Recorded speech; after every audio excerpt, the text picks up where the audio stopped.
Hi நண்பா. எங்கள் area சைட்லாம் பார்த்தீங்கன்னாக்கா 2 நாளாக சரியான மழை வந்துட்டு இருந்தது.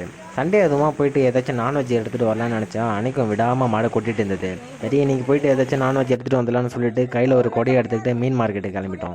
இந்த கொற்ற மழைக்கு கடை இருக்குமோ இருக்காதாங்கிற ஒரு டவுட்டில் தான் நானும் மார்க்கெட்டுக்கு போனேன். அங்கே போய் பார்த்தா கடைங்கள்லாம் இருந்தது. சிலர் மழையில் நனைஞ்சபடியே மீனுங்கெல்லாம் சேல் பண்ணிட்டு இருந்தாங்க. நான் மீன் மார்க்கெட்டுக்கு எப்போ போனாலும் இவங்க கிட்ட தான் மீன் வாங்கிட்டு வருவேன். அன்றைக்கும் கொற்ற மழையில் நல்லா ஃப்ரெஷ்ஷாக மீன் சேல் பண்ணிட்டு இருந்தாங்க. அப்போன்னு பார்த்து நண்டு என் கண்ணில் பட்டுச்சு. இந்த மழை டைமில் நண்டு வாங்கிட்டு போயிட்டு செஞ்சு சாப்பிட்டேனாக்கா சூப்பராக இருக்குமேனு தோணுச்சு. நெக்ஸ்ட்டு 1 கிலோ மட்டும் நண்டு வாங்கிக்கிட்டேன். அதில் 8லேருந்து 9 பீஸ் வரைக்கும் இருந்தது நண்பா.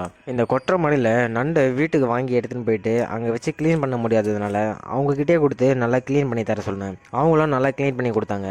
நெக்ஸ்ட்டு வீட்டுக்கு வந்ததுக்கப்புறம் வாங்கிட்டு வந்த நண்டு அம்மா கிட்ட கொடுத்துட்டேன். அம்மாவும் அதில் இருக்கிற இன்னும் கொஞ்சம் அழுக்கெலாம் நல்லா க்ளீன் பண்ணிவிட்டு அதையும் நல்லா வாஷ் பண்ணி எடுத்துக்கிட்டாங்க. அடுத்து வாஷ் பண்ண நண்டு எல்லாத்தையும் ஒரு பாத்திரத்தில் போட்டு எடுத்து கொடுத்தாங்க. நண்டு பார்த்தீங்கன்னாக்கா நல்லா வாஷ் பண்ணதுக்கப்புறம் சூப்பராக இருந்தது நண்பா.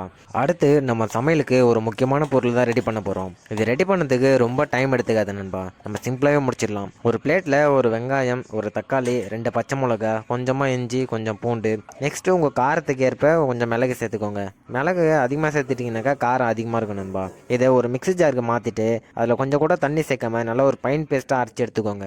நெக்ஸ்ட்டு அரைச்சி எடுத்த பேஸ்ட்டு ஒரு சின்ன பவுல் இல்லைனாக்கா ஒரு பிளேட்டில் மாற்றிட்டு அதை ஓரமாக எடுத்து வச்சுக்கோங்க நண்பா. அடுத்து ஒரு பிளேட்டில் 2 வெங்காயத்தை கட் பண்ணி வச்சுக்கோங்க, 2 தக்காளியை கட் பண்ணி வச்சுக்கோங்க. இது கூட கொஞ்சமாக கொத்தமல்லி, கொஞ்சமாக கருவேப்பிலை எடுத்துக்கோங்க நண்பா. ஃபஸ்ட்டு நமக்கு தேவையான இன்க்ரீடியன்ஸ் எல்லாத்தையுமே ரெடி பண்ணி முன்னாடியே வச்சுக்கோங்க.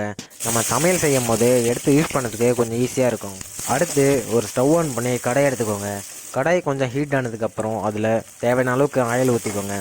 ஆயில் கொஞ்சம் சூடானதுமே அதில் 1 ஸ்பூன் அளவுக்கு கடுகு போட்டுக்கோங்க நண்பா. கடுகு முழுசாக பொரிஞ்சதுக்கப்புறம் நம்ம கட் பண்ணி வச்சுருக்க 2 வெங்காயத்தையும் சேர்த்துக்கோங்க.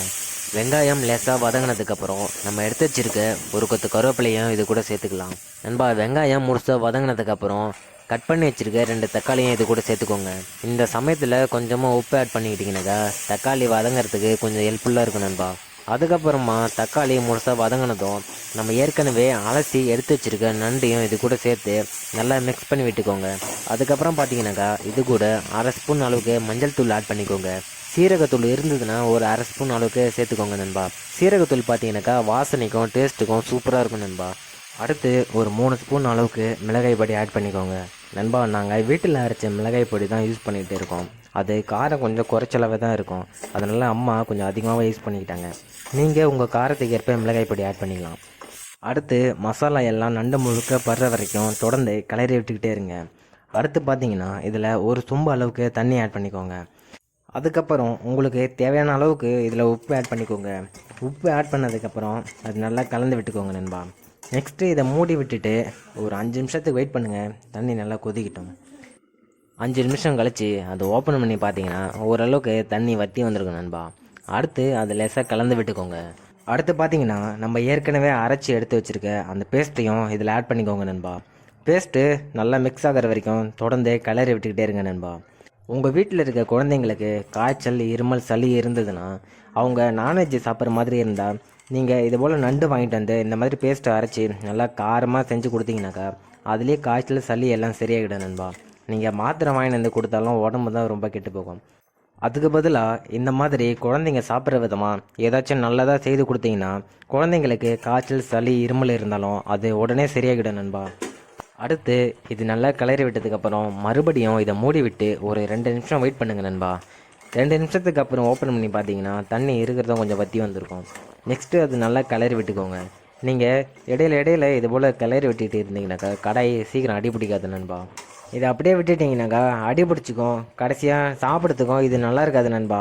நெக்ஸ்ட்டு இது நல்லா மிக்ஸ் பண்ணி விட்டதுக்கப்புறம் அதை மூடி விட்டுட்டு கடைசியாக 1 நிமிஷம் மட்டும் வெயிட் பண்ணுங்கள். இருந்த தண்ணி எல்லாமே சுண்டிட்டு இந்த மாதிரி திக்னஸுக்கு வந்துடும் நண்பா. அதுக்கப்புறம் அது நல்லா கலந்து விட்டுக்கோங்க. கடைசியாக பார்த்தீங்கன்னாக்கா நம்ம ஏற்கனவே எடுத்து வச்சுருக்க கொத்தமல்லியை சிறுக கட் பண்ணிவிட்டு இது மேலே தூவி விட்டுக்கோங்க. அவ்வளோதான் நண்பா. நல்லா சுவையான காரசாரமான கடல் நண்டு தொக்கு ரெடி ஆயிடுச்சு. நெக்ஸ்ட்டு இது வேறு ஒரு பிளேட்டில் வச்சு சாப்பிட்டு பாருங்கள். டேஸ்ட்டு சூப்பராக இருக்கும் நண்பா. உங்கள் வீட்டில் இருக்கிற குழந்தை பசங்களுக்கும் இது போல் செஞ்சு கொடுங்க. அவங்களும் இதை விரும்பி சாப்பிடுவாங்க நண்பா. இந்த வீடியோ உங்களுக்கு பிடிச்சிருந்தா நம்ம சேனலை மறக்காமல் சப்ஸ்கிரைப் பண்ணிக்கோங்க. நம்ம அடுத்த வீடியோவில் பார்க்கலாம் நண்பா.